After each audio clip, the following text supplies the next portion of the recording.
I'm Hotep, and welcome back to my channel. It's been a while since I've last filmed anything, but thank you for tuning in today. Now today I just wanted to actually make a little personal note. This isn't going to be a huge video about concepts of higher magic or anything fun like that, although that is coming maybe in the future.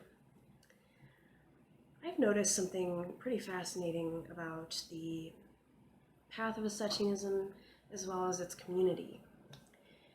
Now, in order to really dive into that, we have to first discuss something called initiation, right? Most of us know that in the past, ascetianism was not accessible to the public. The only way that you could follow it was in secrecy. It was closely guarded behind, locked doors. You had to be involved. You had to know people, right, in order to happen upon this path. In addition to that, it's also rumored that in the olden days, even a simple mention of the Ascetians, the order, any concept associated with it on the internet would get scrubbed almost immediately, in a way that people thought was kind of freaky at the time. Of course, that's just the rumor that I hear. But it's pretty interesting. Now we are in an unprecedented time of freedom and higher spiritual growth where many of us can follow ascetianism just by deciding to do it. That isn't to say that it's an easy path or that it's something that you can just, say, I'm following ascetianism, not work at it, not do anything, and be successful. Of course not. But, this path has an interesting element of initiation still. And I'm not talking about the initiations officially given by the order. Of course, these are organic initiations that sort of happen, by some invisible hand of the universe.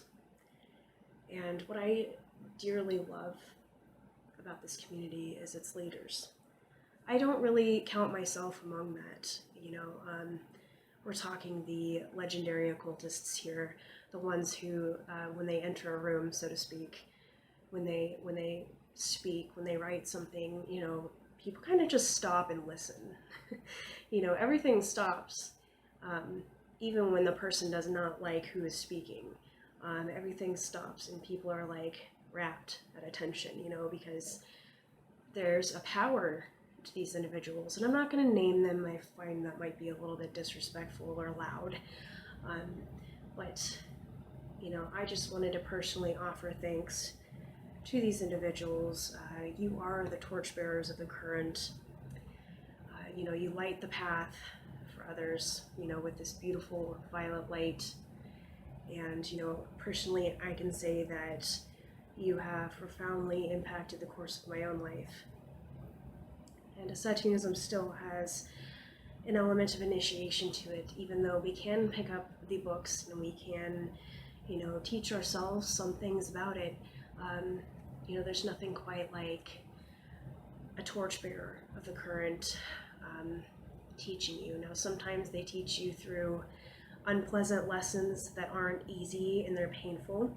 Other times, they're a lot more pleasant. It's the duality of light and darkness. But I find that it's extremely beautiful, especially in the way that they teach other people. I believe it helps us all come together as a family.